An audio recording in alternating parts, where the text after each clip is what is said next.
ብሩኖ ፈርናንዴዝ የመጋቢት ወር የፕሪሚየር ሊጉ ምርጥ ተጫዋች ወይም ደግሞ ፕሌየር ኦፍ ደ መንዝ ተብሎ ተመርጧል።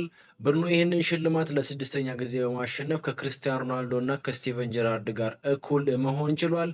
እንግዲህ በፕሪሚየር ሊጉ ታሪክ ከብሩኖ በላይ ይህንን ሽልማት ብዙ ጊዜ ያሸነፉት ተጫዋቾች ሶስት ብቻ ሲሆኑ እነሱም ሞሳላ፣ ሃሪኬን እና ሰርጂዮ አጌሮ ናቸው።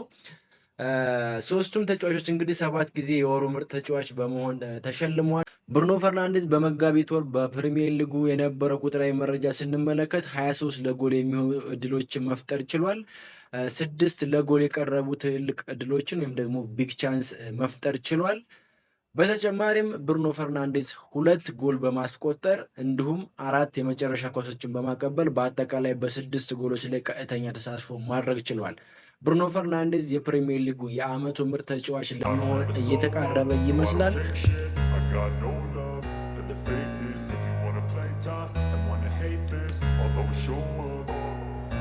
I don't ever slow up, no I don't take shit, I got no love for the fakeness. If you